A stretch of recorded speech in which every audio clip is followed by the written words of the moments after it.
Hello, everybody. My name's Milan Starcic. Welcome to Freedom Rising, a podcast dedicated to empowering individuals on the journey to personal growth, lasting serenity, and freedom from addiction. Tune in and join the movement. Your journey to freedom starts here. You know you are welcome anytime. Hello, everybody. Welcome to the 19th Recovery Freedom Rising podcast. We're here to grow in our journey together. I'm Milan Starcic, and my co-host today will be Kalem Moses and Scotty N. We neither represent, promote, or demote any 12-step program or organization. We're three souls on the path of recovery with a desire to expand our lives and experiences and share them with you. Today's topic is Step 11, which is sought through prayer and meditation to improve our conscious contact with God as we understood Him, praying only for His knowledge of His will for us and the power to carry that out. I'd like to start with Scotty. What does that mean to you, and how did your idea about Step 11 evolve as you worked the steps in meaning and importance? Wow, there's a lot to unpack there. Good morning, I everyone. know. Good morning, everyone. My name is Scotty. I'm an addict. Um, so step the reason I picked step 11 is because out of the maintenance steps, it's one that I try to practice. I kind of look I like that I live. Even though I'm bad at traditional meditation, I've gotten better at it over time. But for me, that whole conscious contact, like um, okay, so the my spiritual journey began in recovery, whereas I was an atheist before, and when I was in recovery the first time, my sponsor was like, "You should try praying. Just try it." And I'm like, "Well, what do you pray for, right? Like, how do you talk to this thing that's supposed to be out there?" And he suggested that I ask it to reveal itself to me, right? And so that's what I did. And I don't know why I can't remember the main way that it happened, but I remember I was presented with a situation where it was a lot of people would say, "Is it God or is it God?" Right? So I had something happen that could be either uh, totally totally random, totally happenstance, or it could be my higher power. And do you mean And like a synchronistic event? Like what do you yeah, mean by event like that? So well, that's the things I don't remember the actual event, but it was something where it was like a coincidence that happened, right? yeah. And it was and I there was more than one, is I think, because I remember. So yeah, there's a lot to unpack there. So I remember early in my recovery, my grandmother passed a while ago, like in the late 90s. But she was in recovery. She had 27 years when she passed, and she was a very spiritual woman, uh, very. She was a church organ player. So anyway, very spiritual woman.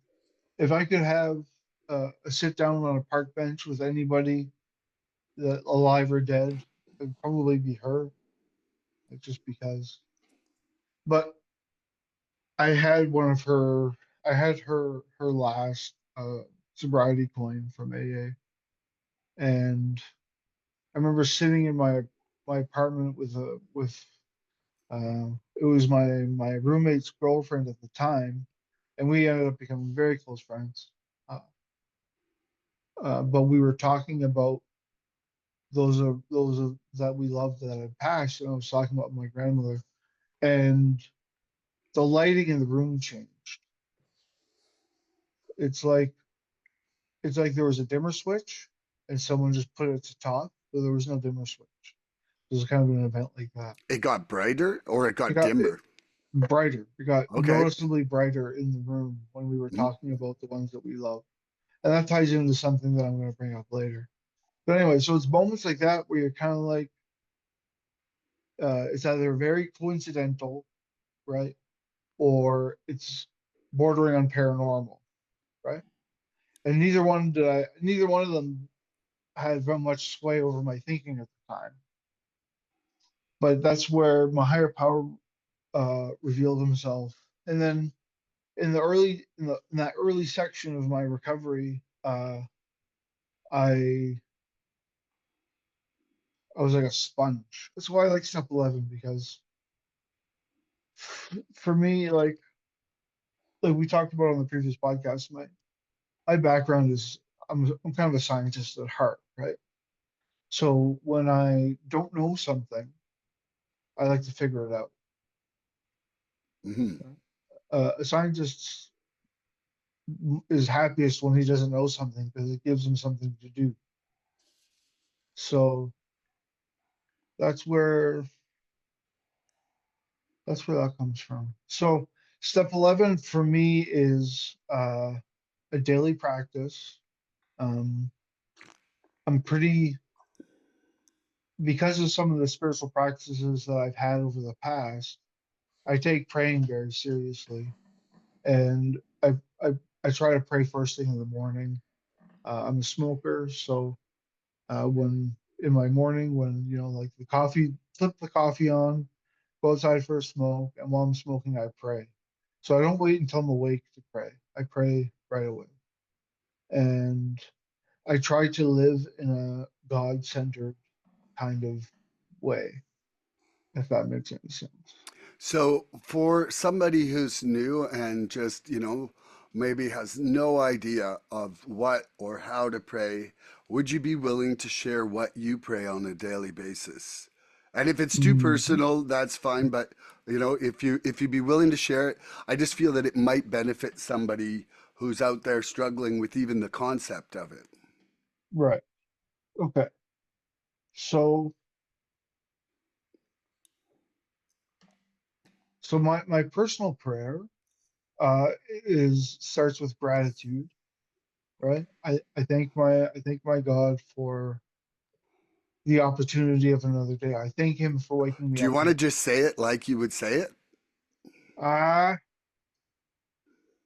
yeah, so I would say something along the lines of, "Hey, big guy, thanks for waking me up today.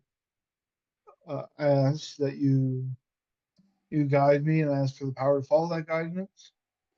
Um, if I have if I have anybody to pray for, that's when I'll do it, and then I'll say something like, uh, let's do this, right?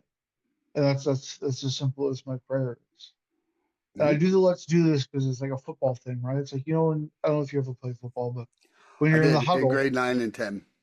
so when you're in a huddle in football and you get your play, after your play, let's go, right? Let's do this. And so that's kind of how I envision my morning prayer. Um, I call him big guy because that's a practice that I started quite a long time ago, and I just keep going. Although I do have more, I have a different understanding that goes beyond that.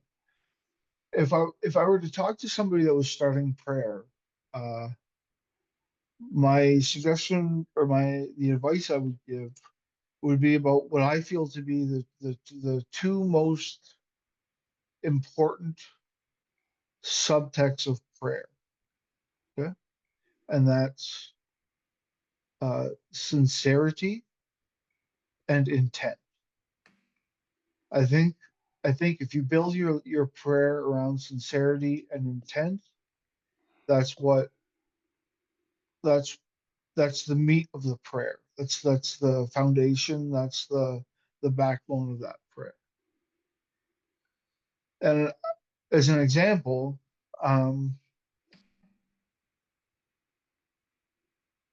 when I was on my last relapse, when I was at the depth of that hell, and I had that moment of clarity we talked about last time, and then praying towards the end of that. And I've heard a lot of addicts talk about that, where, it's kind of like the 7-Eleven prayer when it's at their convenience, but they're in a point in their addiction where they're shaking it rough and things aren't good. So they pray for help. And the reason that prayer gets answered is because they're sincere. They have the addiction has beat them into a hole hard enough that their prayer to get out of there is sincere. And I believe that's why it gets answered. And their intent is because they feel threatened. They feel like it's a matter of life or death, which many of us it is. For many of us it is. So that would be my recommendation is focus on intent. And in some of the spiritual practices I've followed, one of we this is maybe a bit of a tangent, but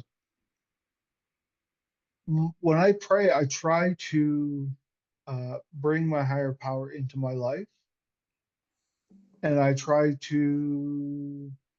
I'll go into more detail with this, but it serves as my foundation for the day. So, one of the things I've been taught is when you start your prayer, you go like this, right? You go like this, Okay. put your hands up on your ears, and what that's doing is it's symbolic, and it's saying that you're taking the world and putting it behind you and kind of saluting your higher power. Because for me, there's no intercession for me. It's just me and my higher power. There's no middleman, right? And that's one of the reasons that I prostrate when I pray too. So if I'm having not my morning prayer, but if I pray during the day, a lot of times I'll get on my knees and pray that way.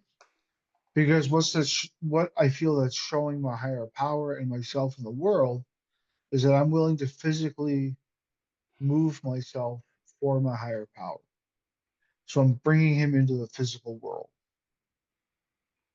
And I think that's why a lot of religions have particular stances when they pray, right? You have the Buddha sitting cross-legged, or in Islam the different rakats, the different progression of prayer, stuff like that. Being on your knees and praying like this, it's because it's bringing your higher power into the world physically, saying I'm willing to be a physical agent of my higher power. And do you feel that those poses have anything to do with like an energetic flow Yeah, to I think maybe be more of an antenna of sorts? yes. I think that's a good example is the antenna, right? Because it it's got a few layers to it. Um, but yeah, you're harnessing or becoming a conduit for that spiritual energy. It's a form of submission, right? Gotta try this. Submitting to my higher power's will is my knee-jerk reaction to that is to fight it every time. But really, that's what I want to do. Um, and that'll make a bit more sense. I have something to talk about on that. Might make a bit more sense if I explain it all the way. But it's a bit of a tangent, so I don't know if you want me to just run off on a Tangent tangent away. right now. Yeah, go for it. Okay. This So road has many forks. yeah, I like it. Like many possibilities. Um, so yeah, so for me, I dealt with a lot of psychosis in my using. We've talked about this before, and Yep. I'm pretty open about this. Like either as a result of my use or my genetic predisposition, I've been diagnosed schizophrenic, so I'm a schizophrenic. And that makes traditional meditation, difficult. Um, but the reason that's important is because I'm on my journey. This is a way my higher power works in my life. So when I, because of my condition, my sensory processing is compromised. So my senses play on me stronger than the average person, right? Visual hallucinations, auditory hallucinations, physical hallucinations, things like that. So when I was searching, because the psychosis didn't leave when I came into recovery, and I felt like the idea of sanity in step two, I felt, well, like, what does that mean for me? Does it mean remission? Does it mean just not using, how does that affect me? And what I realized was that um, for me, the way I look at it is what's going on in my brain, is it in harmony with what's going on outside my head, right? Is it am I in touch with reality or not? That kind of thing. And I used my higher power in prayer as a way of anchoring me to reality. Because I knew my higher power wouldn't lie to me, right? Yep. So because my higher power is not lying to me, then I can use him as an anchor into reality and use that as a basis to believe my senses. So a delusion is not a delusion when you know it's a delusion, right? So I use spirituality as a back door to physical reality, Okay. is kind of what I'm saying. And that's why step 11 is one of my favorite steps, because I practice that grounding of reality. I practice that uh, all the time.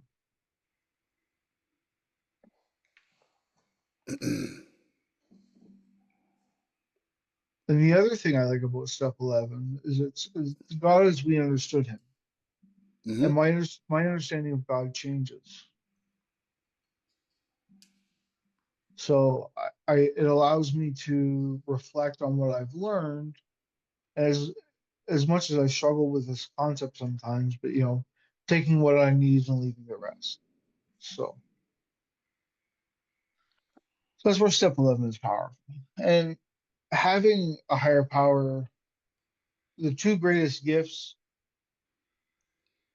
of recovery for me are staying clean and having a higher power. Those are the two big.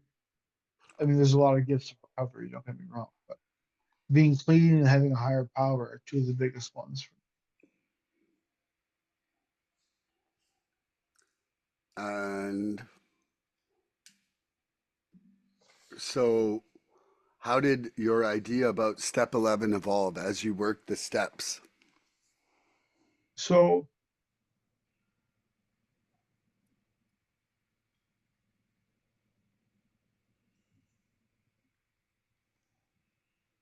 So doing the steps, I was we rely good morning, Calem.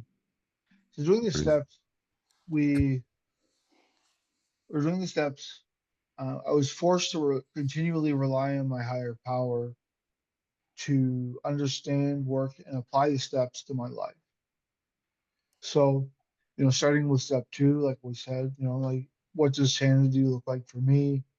Uh, my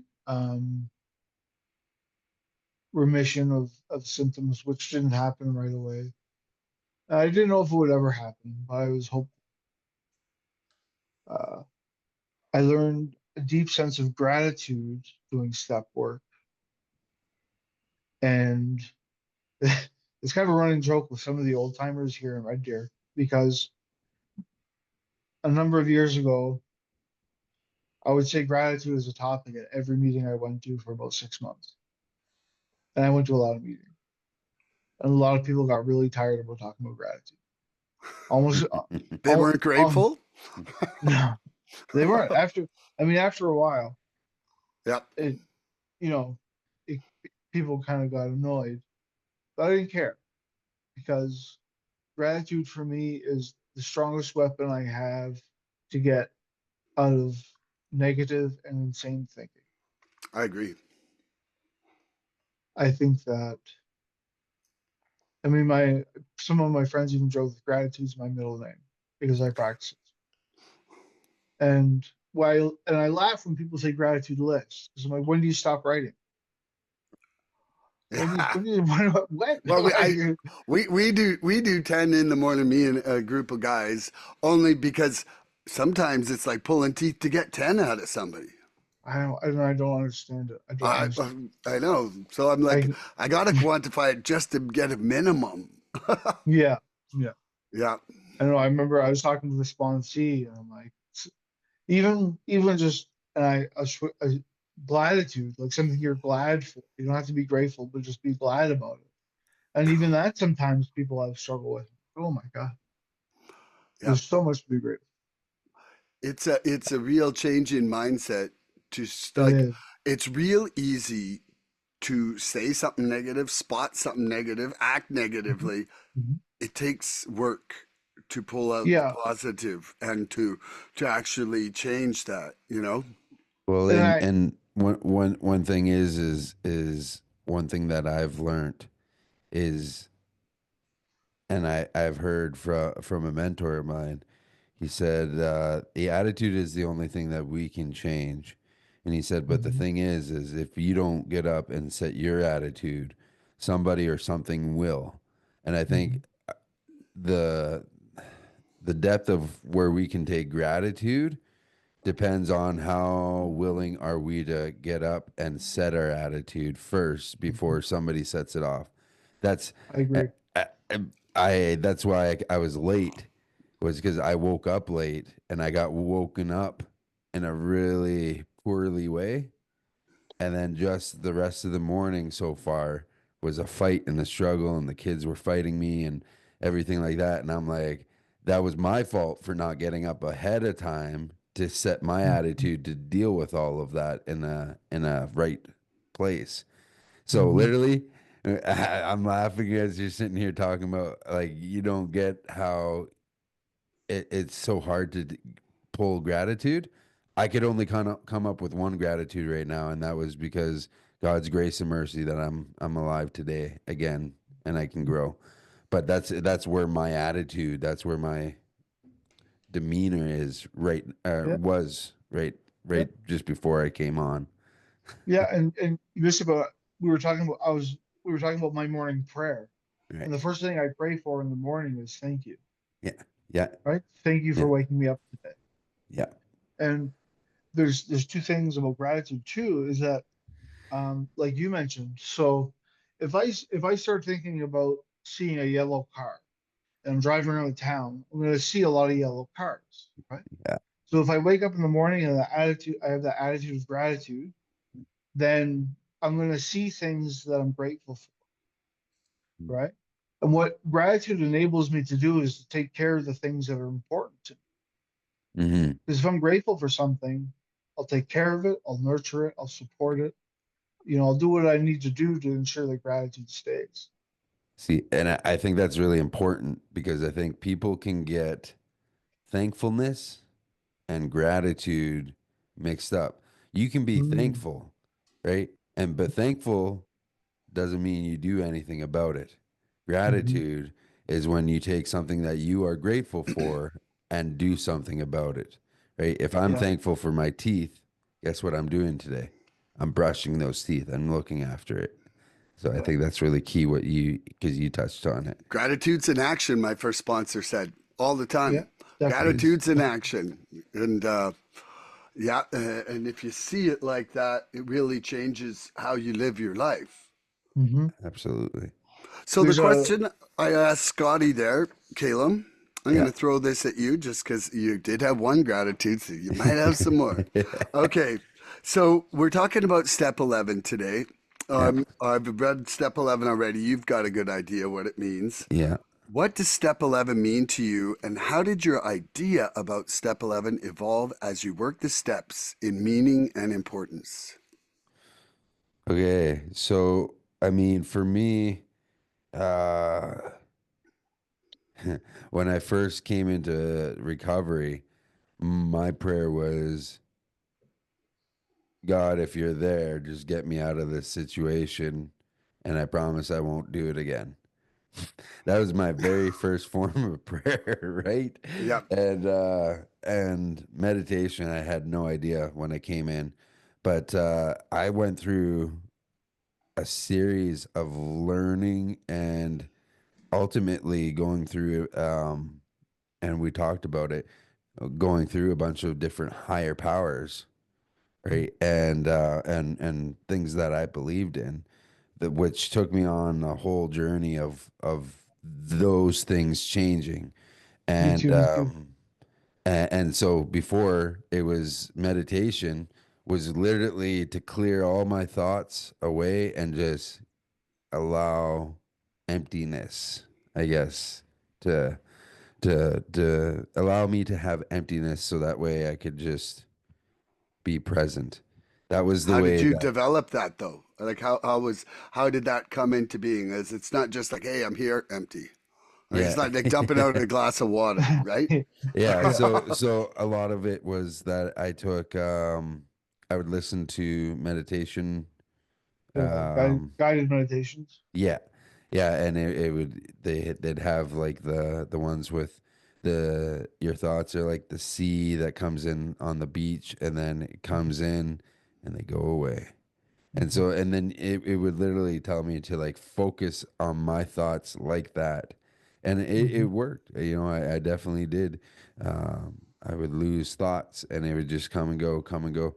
And I mean, today my development, my meditation and my prayer is a lot different. Mhm. And again, that's I guess that's just in the change of my higher power and my belief today. Um, you know, today I don't I don't meditate, and that's why I was late. I had to meditate. I had to get so my form of meditation today is not emptying just emptying my thoughts. It's getting rid of my thoughts and replacing them with God's thoughts or words and Mhm. keeping them there. It's almost like a stronghold for me to help keep me stable.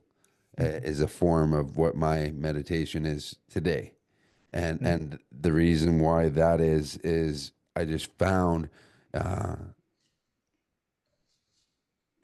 I can stand on that a lot better than the Mhm. former meditation. Mhm. And then a lot of my prayer today went from God, if you're there, just help me out. And I promise I won't do it again. To God, I really want these things. I really want those things. To now, you know, I'm usually praying for other people Mhm. more than Mhm. I am my own self. And that's I actually I have a pattern that allows me to not do it like religiously, but understand like a way to walk through Mhm. prayer and meditation, and uh, and it's just a thing, and it's funny because you talked about it. The very first thing that I do is I come through with thanksgiving, with Mhm. gratitude. I don't enter. I see prayer and meditation as coming into God's presence, Mhm. right? So the very first thing that I do that I've learned is that I come in with thanksgiving, Mhm. and as I kind of further myself into this process, what I'm doing is I'm peeling more and more of me, if you will, you know, Yeah. my thoughts, things that aren't necessarily even me, but I'm just peeling away things that I've put on. And as I get closer and closer to God, being face to face, um, I'm me. I'm vulnerable, right? Because I've Mhm. been peeling those things off through that process. So it is, you know, today I really had a struggle even praying for 5, 10 minutes before. Now today I could honestly, you know, depending on where I'm at in life, I could go from 30 minutes to 2 hours. Mhm. uh, and it's a beautiful thing how it's developed in my life, and I really like where it is today. So, Awesome. I think it's really important that you know that you mentioned how things change and how Mm, prayer changes and how meditation changes. mm, One of the things I did in early recovery was I one of my early non-drug obsessions was juggling, mm. three ball juggling, Yeah, and I was able to use it as a form of meditation right. because I would count the balls as I juggled them. Um, Another one that my sponsors taught me is go for a walk and count your steps to five, Mm, and just do that over and over again. There's a yeah. You missed it, so I'm not sure, but like I'm schizophrenic, and Okay. so sitting and being quiet and trying to do that emptying of thoughts, Yeah, there's a lot of times when that doesn't work very well. right. And I have some mental goings on that happen when I pray. Right. So for me, having a structure or a pattern Mm, is really important because that's good. it allows me to focus on what I'm actually trying to accomplish. Mm, yeah, that's good. No, for sure. Milan, Yeah, did you answer this question yet? I have not. So, but I'd be happy to. Thanks. Yeah. Thanks for bringing that back around, Caleb. Yeah. So, when I started the program, I was not praying. I was, I entered in, definitely faithless in all respects. But um, I did um, have my higher powers, the creative energy of the universe for creating my songs. And along with that, my form of meditation is that moment of creation where I'm either singing or playing and I'm 100% present in the present moment of not thinking about what I played or what I'm going to play, but the Mm, actual actuation in perfect harmony of thought and movement. And, um, and it's been that for decades. So that and then my first sponsor said, the highest form of prayer is song.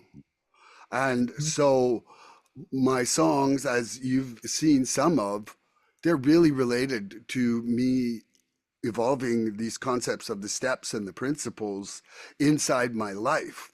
mm, So it's kind of like I'm bouncing song off the universe and seeing whether I sound ridiculous when it bounces back or when it's like, okay, I'm starting to get this, and seeing how it's, resulting changes in my life and my relationships.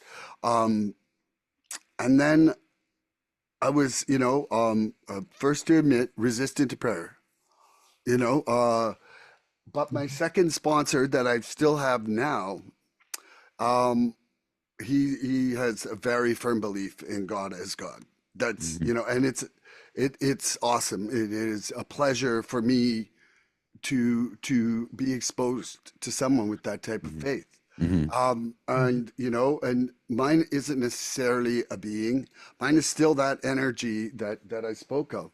Yeah. But one thing that he got me to do, there's been some points where I've been experiencing a lack of acceptance of the world in the sense that I've had financial stress, work stress, and family stress.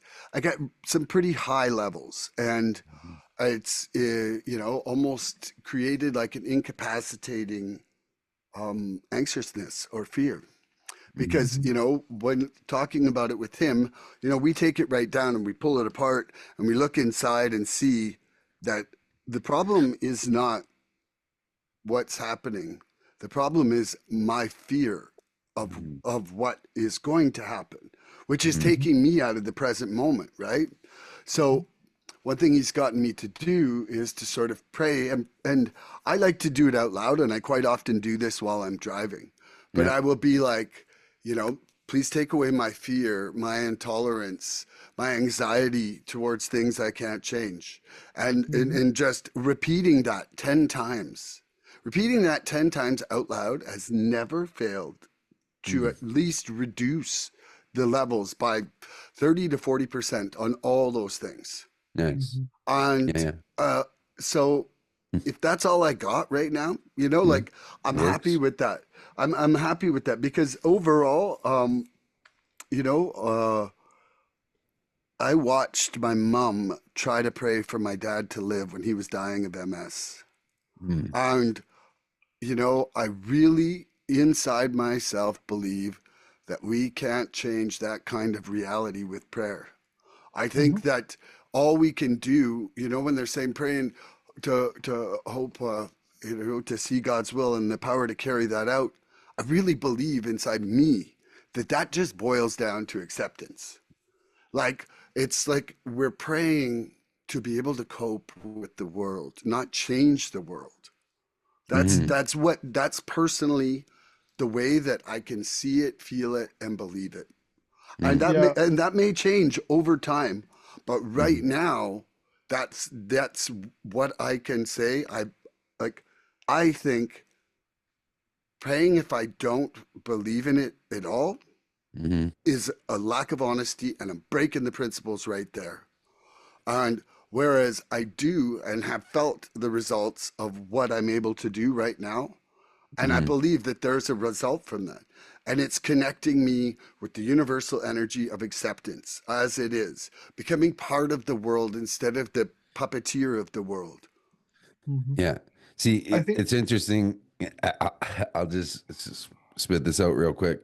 Um, it's interesting that a teacher that I learned from came at religious leaders who would go and make these big long prayers and make it loud and be heard, right? And he basically chastised them.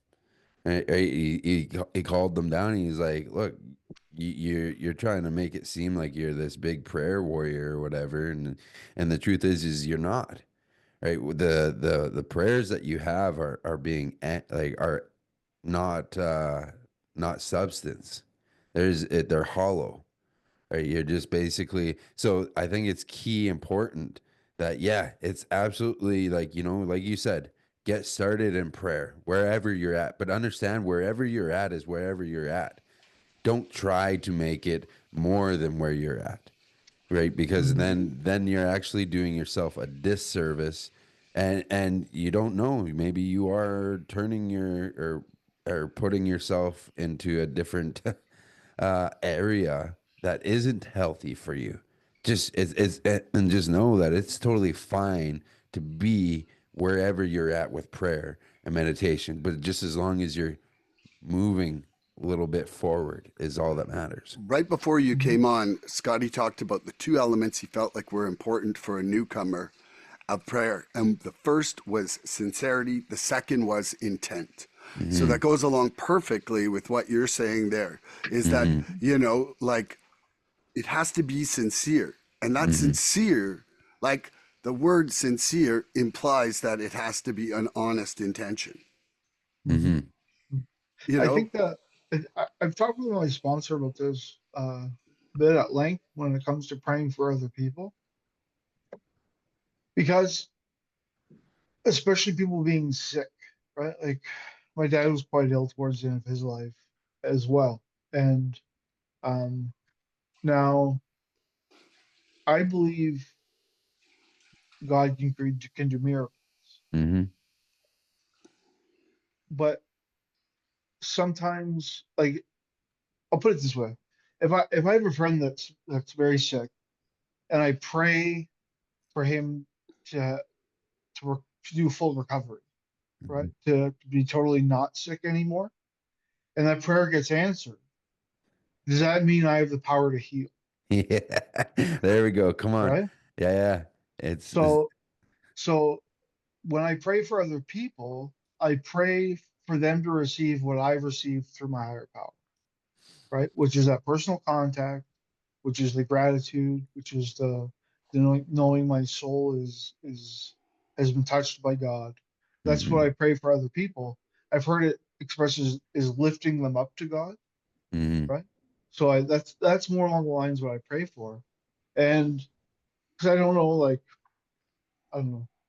I mean, one of the questions I used to say when I was starting with debating prayer with friends and earlier on in my recovery, I was like, if you have a college football game going, right? And 50,000 of the people in the stands were for one team and 60,000 were for the other team, and they all prayed at the same time for their team. Does a team with the 60,000 prayers have that extra 10,000 prayers so they win the football game? Yeah. I don't think that's how it Yeah, works. that's not how it I, works. I I don't think believe we're that's how not it works. changing people, places, or things. Yeah. Like it would, that in itself creates a duality inside the program. If we can't control people, places, or things, then we shouldn't be praying to control that.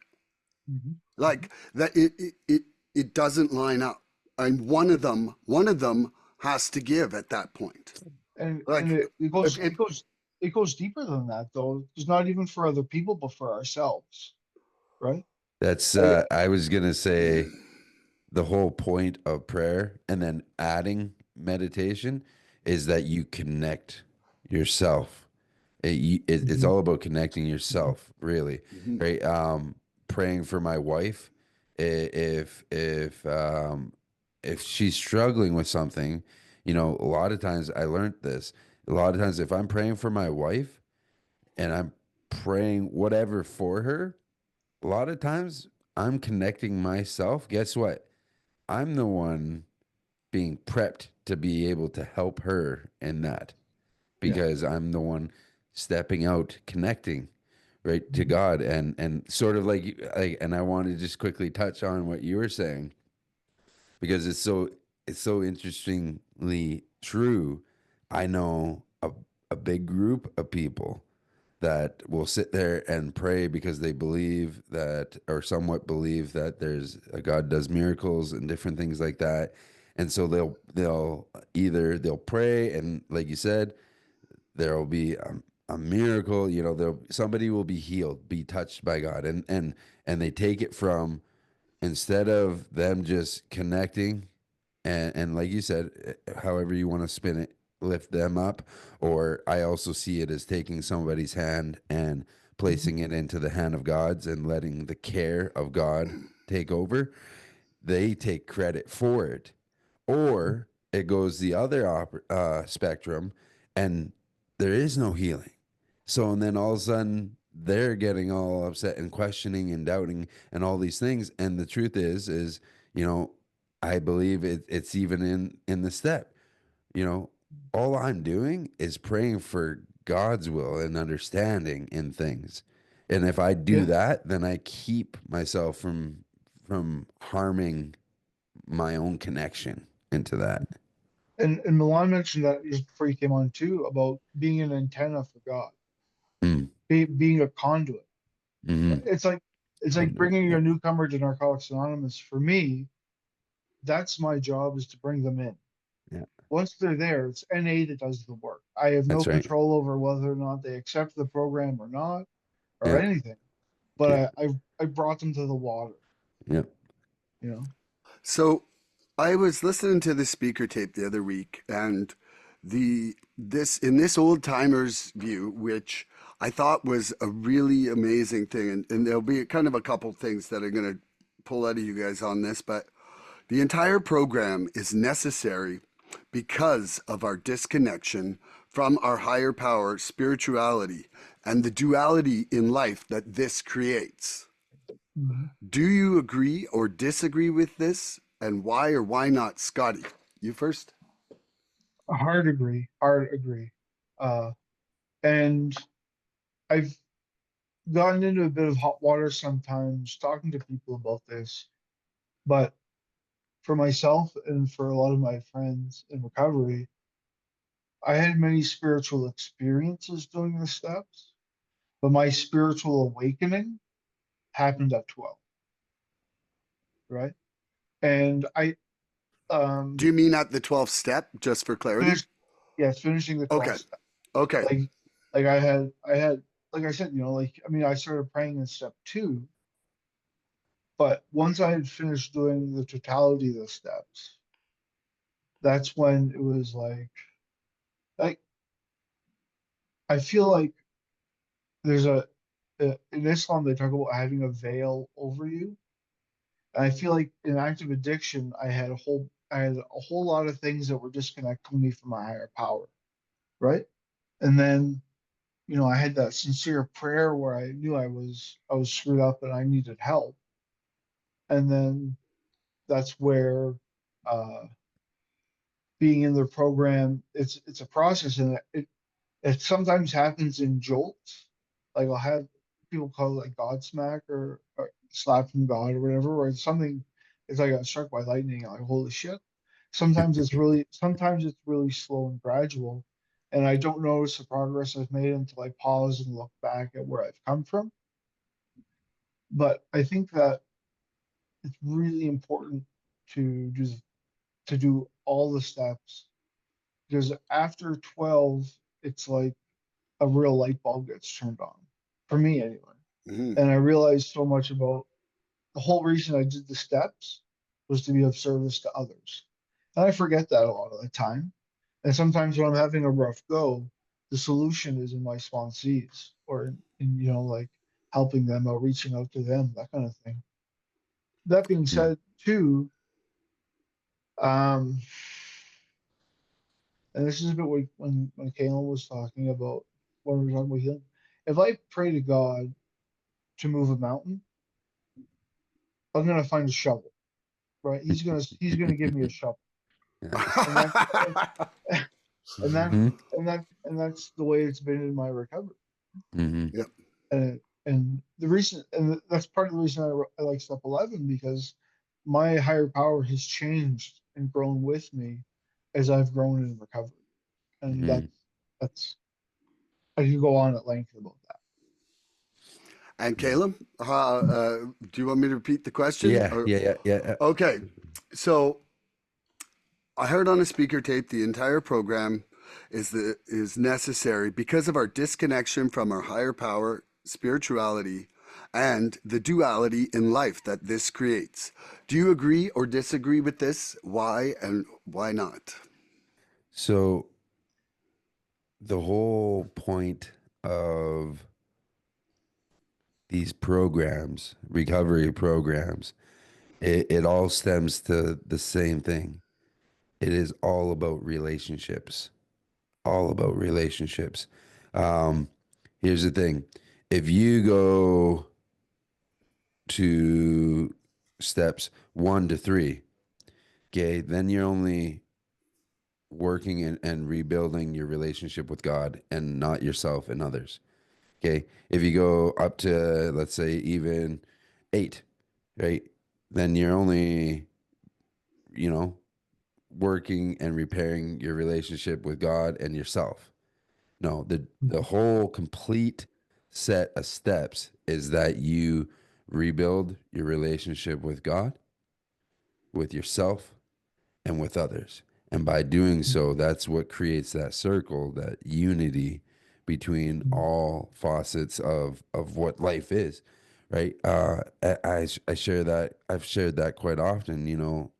For myself, the last 4 years, I kind of closed myself and God out, and I put us in a box, and I didn't allow myself to really connect with other people, and I was missing the whole purpose, right? In my belief, if that's what it was supposed to be, then I think in reality, if I came to this place, I think God would have just took me out of this world and just kept me and him. But I think the whole purpose of my faith, my belief and everything through it and me working a program is that I come into connection with him. I accept myself, which I gotta say, side note, I really appreciate Milan and how many times you've been bringing up this whole acceptance bit, because man, it's been on point. It's been on point for me, and that I actually realized where I'm at in my program, the big difference the big reason why everything is different is because of acceptance. So, but that was a side note. Um, but again, worked on my relationship with God, accept myself, begin liking myself, loving myself for who I really am, not the not all these layers of who I'm not, right? And then, being able to help other people share. I shared that if I didn't have you guys a part of my recovery, then everything, all the pain, the suffering, everything that I've been through goes in vain. Because then what good is what I've been through? The only reason why what I've been through is good because I get to share it with you guys, and I get to share it with somebody else that may be struggling with the same thing, or I might be able to help lead somebody through whatever we're going through. Right? So without that whole, like you said, totality of it, you're really missing out on the fullness of what is given to us, which is a gift.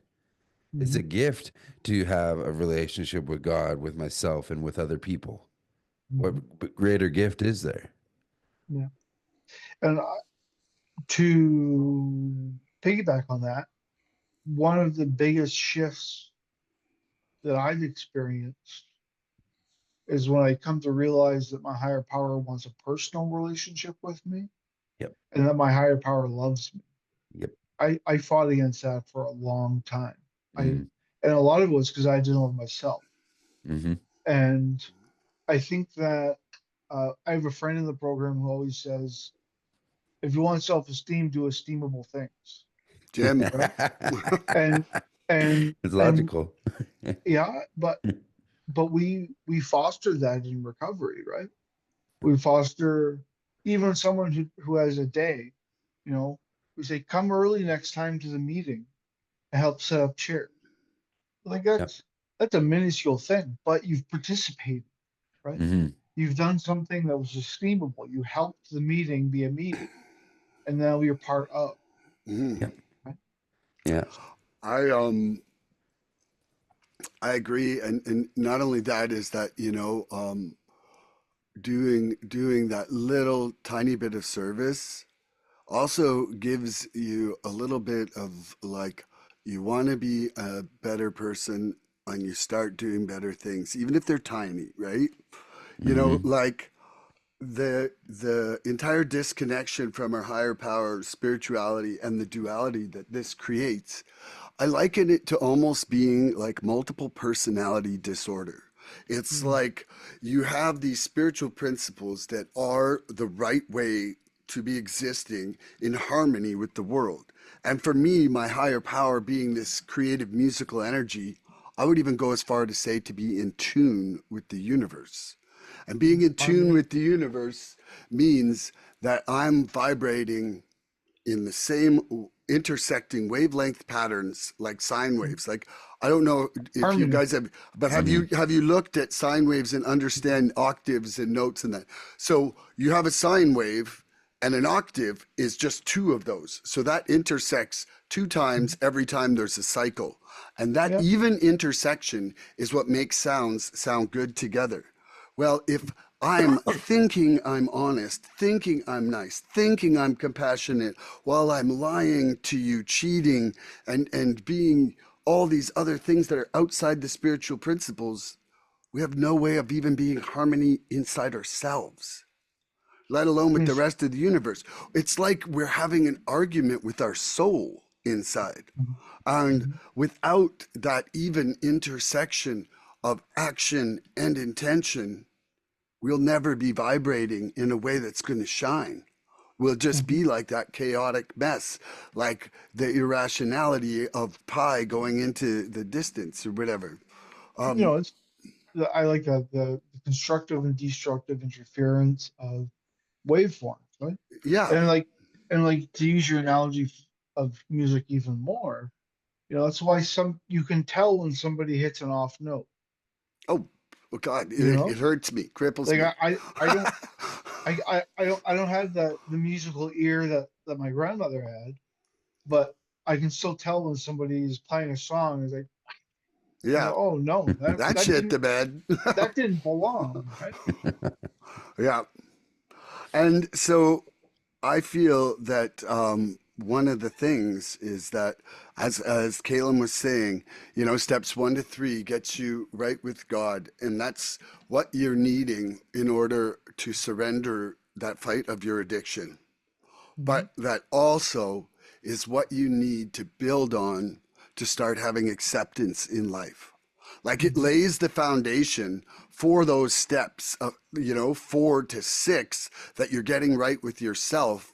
It's like it's the first step into that. Mm-hmm. And if you don't get that self acceptance through your amends, you don't have love and acceptance for others to give because you don't have it internally. And Uh, it's really generally probably a lot of your service will end up being people pleasing. mm-hmm. I was just talking about with someone the other day, and that's one thing is that false service is often based on pride, recognition, or people pleasing. Yep. And so in a way, step 12 then becomes an expression of gratitude for others and your true expression of love and acceptance for them because you actually have something to give back to them. Yeah. Hey, I think I think go I'll ahead. just squeeze this in real quick. Just Yeah. Yeah. keep it short. Is that yeah, I firmly believe that if you're having a problem with the step you're on, it's because your previous step. So when I was struggling with step 4, my problem wasn't step 4, it was step 3. Mm. And that needing to be faithful with my higher power was the antidote to my fear in doing the rest of the steps. There you go. That's good. Caleb? Yeah. When you were, it was something that you just were talking about that all of a sudden I got something, a thought in my mind, and I don't think it's my thought. I think it's God talking to me. But, um, the interesting thing is so we say, okay, so in literature, it says that this is a physical, mental, and spiritual disease. Okay. So understand, and this is really cool because I pay attention to this. So, and notice how it says physical, mental, and spiritual. Okay. So spiritual is last, mental is middle, physical is first. Okay. Mm-hmm. But when you actually do the steps, okay, the interesting thing is the first part of the steps, which is the 1 to 3, is actually dealing spiritually because it is taking what is so the opposite of our spiritual principle in spiritual part of life is self-centeredness. Okay, so what we're doing is we're actually answering this self-centeredness to God-centeredness. So we're getting rid of self-centeredness, which is the very first thing we have to do in order to be moving on with the rest. Then the mental part is actually I think of mental, it's a soul, right? Like the soul I believe is made out of your mental, your thoughts, your emotions, your desires, and your will, right? So mental, what does it say here? It says obsession. So me going through the step work involving myself and getting rid of all the junk actually removes the obsession, Mm-hmm. because the only reason why obsession is there is because I'm all messed up and I don't want to look at me. So I'm going to do whatever I can to obsess about something else so I don't have to pay attention to what's going on in me. Right. Mm-hmm. And then you go to the physical, and the physical aspect is the compulsion. Well, you get rid of that, and all of a sudden you start intentively being able to make better relationships with people Mm-hmm. and physical. So it was really cool. It just kind of made a quick connect when we were talking about it. Like in literature, it says that it's physical, mental, spiritual, but it's our steps and everything else that kind of say different and what the importance is. Mhm. So it was just kind of interesting because yeah, like I said, it just made a quick connection that the only way to get rid of self-centeredness, which is the core of the disease and the complete opposite of what true spiritual principles are, is getting God-centered. So, anyways. So talking about fear brings up something that I found very interesting in my recovery, and that's uh, that I realized my fear of the future was actually a fear of my past repeating itself. Mm, And for me, that when I talk about it in step three, and not being fearful, part of that um, is the surrender to God's will. And for me, that was to do the rest of the steps to the best of my ability, right? Like the way I've heard it described, and I like this analogy, is in step three, it's like I give my wallet to somebody, right? And for the rest, as I'm doing the rest of the steps, I have to ask them for the money out of my wallet so that I can do what I need to do. But I'm only allowed that money. And when we get to step 11, God's like, okay, here's your wallet back. Now, mm, now you're at a point where you have an idea of how to spend the money mm. and what's proper and what's not, and that seeking that knowledge for how I should be. But Guidance. it's not really money that we're spending, it's our time. Yeah, yeah. Which is the biggest commodity that we have. The Yeah, most valuable for sure. Yeah, yeah, yeah, yeah. Most And, valuable. I always say this they ask you to do a fearless moral inventory. And I like to fearless. think of it as a moral inventory that makes me fearless. Hmm. Mm, yeah, See, Yeah. and so there's to touch on that as well. Like one thing that because I kind of dove into that as well, learning about fear and whatnot. And you know, I guess before I touch that there, like when I say worship, okay, what I mean by worship is that whatever technically like I'm worshiping, I'm giving all of my divided attention, like nothing else is here or matters except for this whatever I'm So worshiping. you mean undivided then? Sorry, undivided. Yeah. Yes, is what I meant. Yeah. So the thing is what I realized is with fear, whatever I fear, I'm going to worship the opposite. So if I fear rejection, what would I worship? Acceptance. There we go. And so therefore I would live a life chasing acceptance from other people because I fear rejection. My Right. lifelong goal mhm, is to learn acceptance. Right. mhm, And so even fear of losing, mhm. what am I going to worship? I'm going to worship gaining.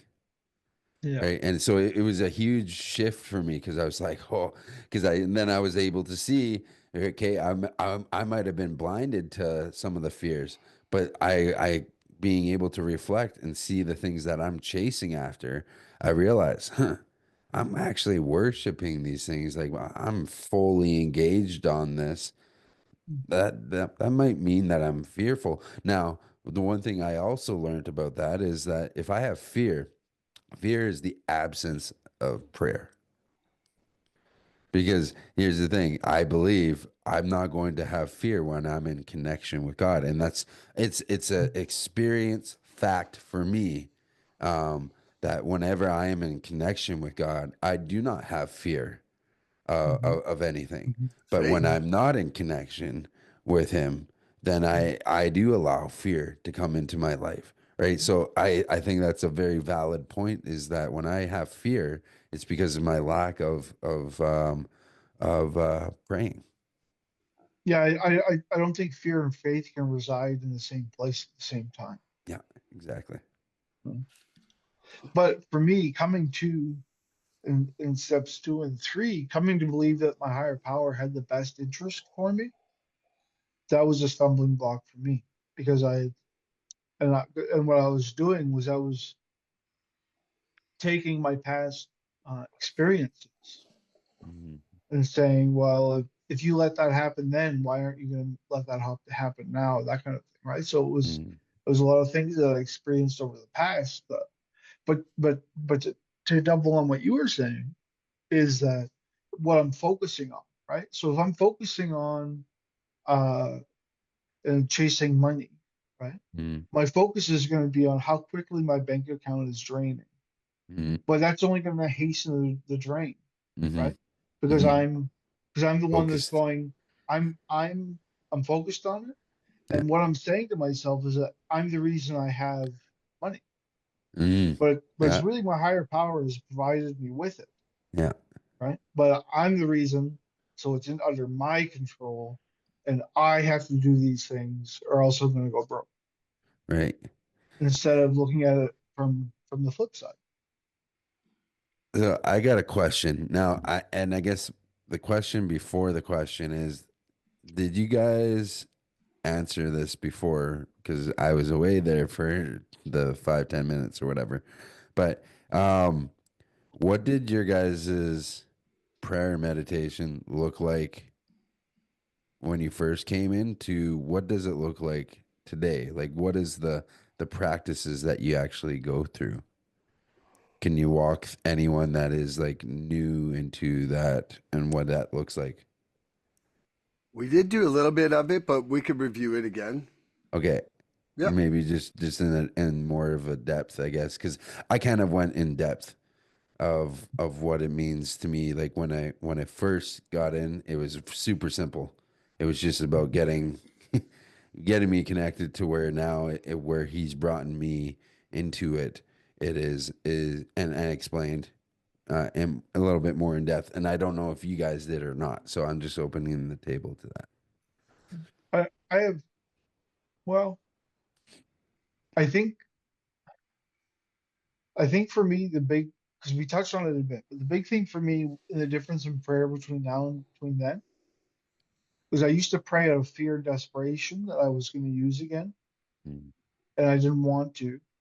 And people told me that if I had a connection with a higher power, I would be harder to use. And the difference now is I pray because I want more of what's good. mm, So I'm coming out of a place of gratitude. I'm coming out of a place of, uh, like, I mean, not to say my addiction isn't part of my life today because it very much is. But I'm coming out of not coming out of a point of, please don't let me drink today, or please don't let me walk by my dealer's house today. Now it's more, how can I help? mm. It's about furthering you more than keeping surviving type deal. Yeah, it's more about, while recovery is good, I want more of it. Mm, So it's not that out of despair, but you know what I mean? Does that make hmm. sense? Yeah, yeah, for sure. On. Well, I think I touched on it when you came in about kind of where I was at with prayer right now, but I really was only using music and song as my meditation. But in the recent weeks, I've started doing more guided meditation and getting into it. And I'm really finding it to be what I would call like a spiritual palate cleanser. You know, How so? I'm finding it quite effective that when I'm in some sort of angst or anxiety or coming out of a situation that might have me feeling resentful, just doing them kind of just dry erase boards my insides, even if it's just while I'm doing it, and generally it'll bring that level down a bit. So, So how come it does that? Like what is it that it's doing or is Oh, it is I would say that, like similar to my addiction, my brain is prone for obsessive, repetitive, compulsive thoughts about things. And like, if it's something that has recently hurt me where I'm not experiencing acceptance, my brain is like either trying to mm, solve a mm-hmm, problem or it's dwelling in a negative cycle, Right. right? And if I can bring myself into tune with my breath or really listen, like there was, I think I sent it to Scotty. I'm not sure if I sent it to you, but there's this one called the Four Pebbles one. And the guy speaks in a very strong accent, but it's got like these four components to it. And he's talking you through this and trying to direct your thought into four kind of parts in this thing. And I found that, struggling to understand what he's saying really made me way more present. Mm. Like, like it was almost great that I could barely understand the guy. Because it made me more present on trying to see what he was saying. And then inside that, I found his analogies to be very effective. Like it was the one where it was talking about like reflection in water, Hmm. and how, if we don't have calmness inside us, we can neither see the world nor reflect it back at people accurately. Right. So like our anger and our various emotions can kind of dilute us in that aspect. And I have found that one to really be a great symbology for me to try to still my water during meditation. Scotty's Mm. got a guest. He's looking at something. Yeah. Yeah. um, I guess I'll quickly, I'll go a little bit more in depth with what I do today. Again, because what I do today is completely different. Um, you know, I believed in, being in the presence of God was known as what was called the tabernacle, and the tabernacle was like a dwelling place where God would be with people, and there was actually sections in this tabernacle, right? There was the outer courts, there was the holy, and then there was the holy of holies. He was in the holy of holies, right? He was in this place, and the whole point of each section was, again, like I was saying, kind of get rid of more of what you put on. So when you come into his presence, it's just you're just you and him, right? And so when I actually, it's, and again, it's just a pattern.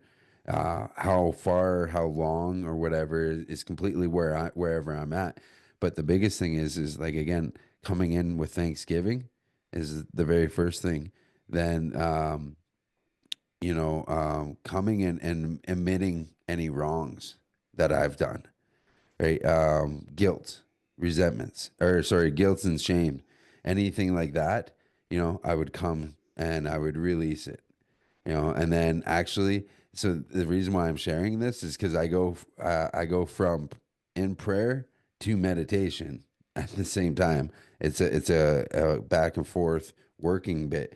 Because and then there was a station to which you would wash yourself, and the symbolic part of that is that you're kind of washing, uh, any negative or filth, the thoughts or anything like that you had, and I would wash it away. And how I do that is, like I said, I meditate now in God's word, right? And that's a form of meditation for me. So I go into the word, and then I go from there, and I go back into prayer. And actually, there's pillars that have like an entrance to this tent, if you will.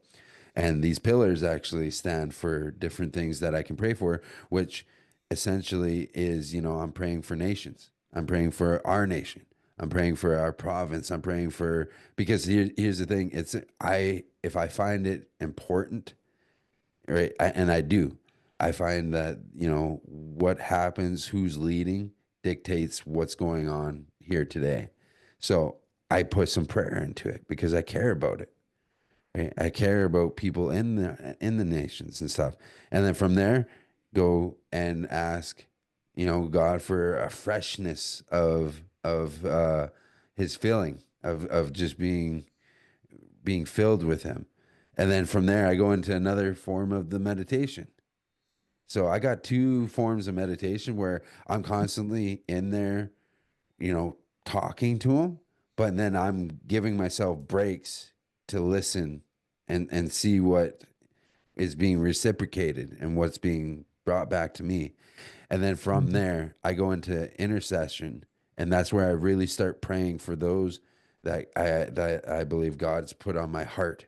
Because God will put people on our hearts. You ever think like all of a sudden you just start thinking of a friend way back in whatever time?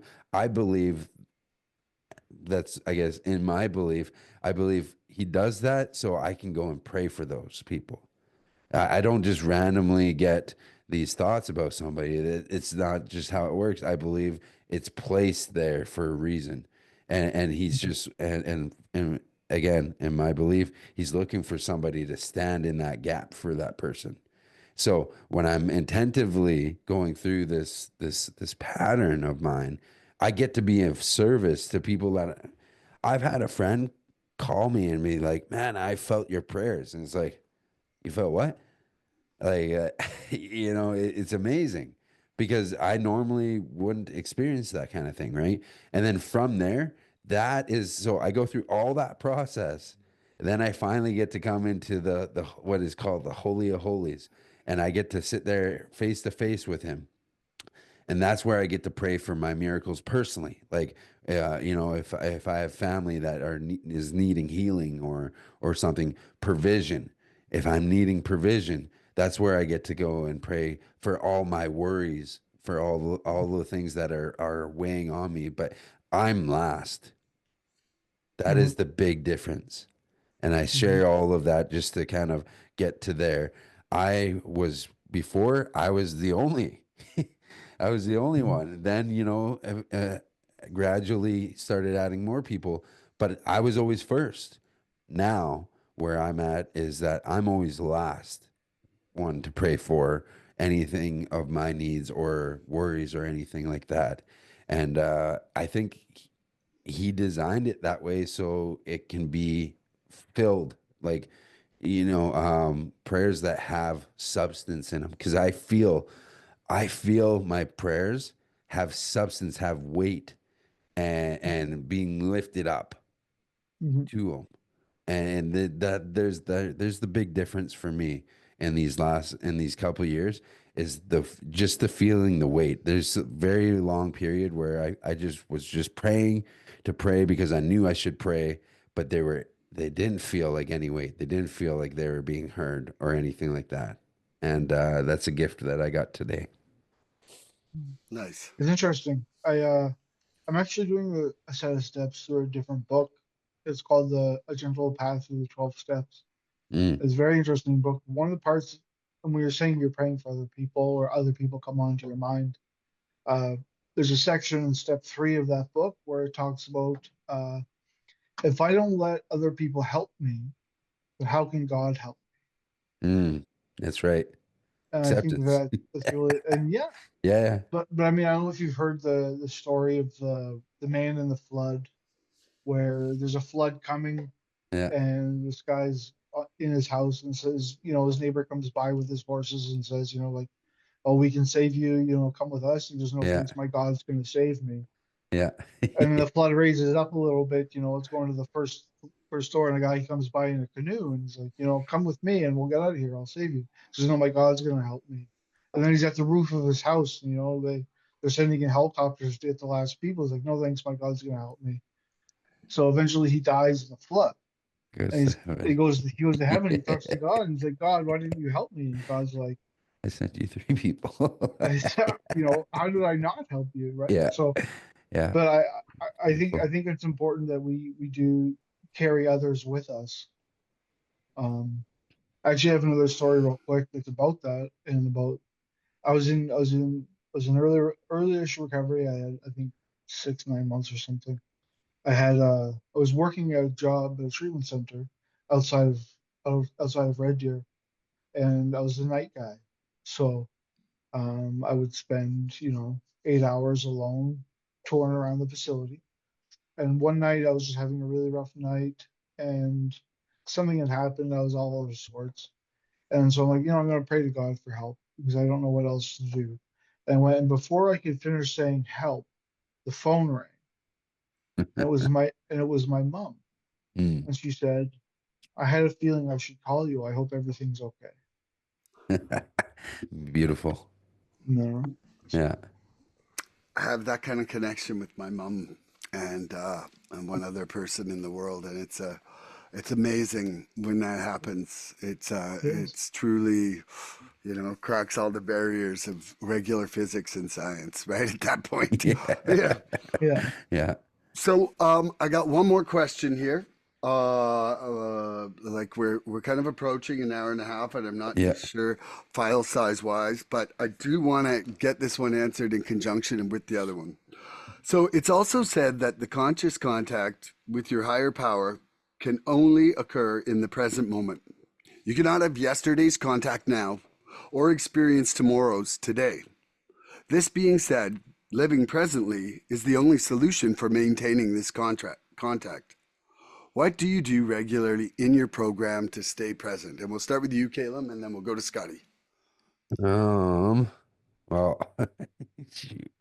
Okay. So again, and I mean, step 11 really ties to belief and my faith anyways regarding that. But so in my faith, I do believe, I'm told to die daily. And the reason for that is that if I don't make that decision, and dying, a lot of people I think can get all bent different ways about that. It's not it's a form, it's a term, right? Dying to the person I thought I was. The Eh, ego death. the ego death, because here's the thing, and God gave me this line. I've actually, don't get too excited because I'm not pushing for it, but I started writing a little bit of music again, and because stuff was just coming to me when I was working out, and one of the lines was, "You define what you design, but truth behind is what do you design that doesn't have any roots divine." And Mm. it was, so it was tying to that, because it was like, we get this concept, we build up who we think we are, but here's the thing: God designed me before I was even into this world. And so he's sitting here trying to say, I want to define you because I know who I created you to be, right? And so dying to myself daily means dying to who I think or who I thought I was. So that way I can become the best version of me, because that's who God intended me to be. But that's, so I tie that to, I think you're trying to tie that to prayer and meditation too, right? Without that connection daily, right? Here's the thing: I've shedded off different things this last week. Okay. If I'm running off of that same prayer, that same conversation that I had last week, well, then that's not doing me any good because I'm not wearing that anymore. Right. So I got to have a new conversation to get rid of some new things that I might have been blinded to. So it is absolutely important that every day I'm making that connection. So that way, every day I can lose who I was or who I think I am to become who God intended me to be. Awesome. And Scotty N, what do you do regularly in your program to stay present? Uh, so I think I approach this maybe too practically sometimes, but prayer is a big one, right? I have a prayer routine that I try to keep, and then uh, if I find myself sometimes obsessing over something during the day or just feeling off, then I'm in the habit of shouting a quick prayer out. I think that step 10 is a good Mm. way to stay present. Although I'll be the first to admit I'm not good with step 10. I haven't done it regularly in a long time, and it is something that I'm looking to start up again. I think I have like three or four of the IP number nines kicking around my house. Um, I got it on my phone. I, Yeah, but no, because it's important to have a It's rudder, right? It's important to have a rudder and to follow a direction. And that's something that I'm notoriously bad at, which is why I can recognize it to be a good thing. yeah. um, but for staying present, so, you know, talking with Milan about this too, where because of my mental health and using prayer as a means to contact reality. So prayer, because like when I was in the middle of psychosis, being present was not really an option. It was too much. It was just too much sensory overload. Um, so for me, part of that is taking care of my mental health, and part of that is breathing exercises help with me quite a bit, as well as there's some um, it's an anti-anxiety or an anti-panic attack exercise that works. That's 5 things you can see, 4 things you can touch, 3 things you can uh, taste, smell, and something. Hear, 4 things you can hear. Anyway, and by doing that process, it brings you and grounds you in reality again. So something, those things, those more practical aspects of just, okay, I'm not in the present. Where do I go from here? Mm. And I think the other kind of secret weapon that is phoning somebody, texting somebody, whether it's my sponsor who I have to call today, who my sponsor or someone's close to me, my wife, some of my close friends. And a lot of times, if I don't even have to say what's going on, just the fact that I phoned and I'm saying hello is enough to get me back in place. Mm. Nice. For myself, I start the day recording a song to three, depending on what I have time for. There's definitely moments of presence inside them for myself. Doing this podcast has actually really made me have some present moments, like some real aha moments where I'm listening to someone and then the question gets shot back to me. I'm not yesterday and I'm not writing the book of tomorrow, but I'm actually like right here, right now. There's been some really magical present moments that actually I've shared with both of you guys and some of the other hosts. And I would say trying to be more active with meditation. Like I would say that I'm actively trying to meditate at least once a day now, if not Nice. more. And then now I was doing pull-ups as my exercise, and I injured my shoulder about a week and a half ago. So I've started doing yoga, and I find that yoga is a really good one for me for presence because it's one of those things where how often do you spend half hour to 45 minutes checking in on all these body parts inside yourself, like actually bringing an awareness to really tiny little micro muscles inside yourself, and I'm really benefiting from that. And I'm spending a lot of time walking as well with my dogs, and I'm finding that those moments of walking and laughing with my mom while we're walking are Mental health. really just super. Like I'm not thinking about another moment than those moments, Mm. it's a really good feeling. I want to thank everybody for being here today. It was another beautiful experience inside my heart, and I'm looking forward to more with both of you.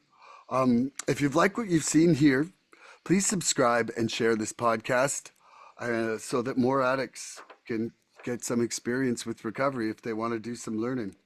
We're looking for interaction with our audience. Please email recoveryfreedomrising@gmail.com or contact Milan South Okanagan Starcic on Facebook with questions, topic suggestions, or just comments. We'd love to hear from you. We're hoping to create slideshows of the Freedom Rising in your lives.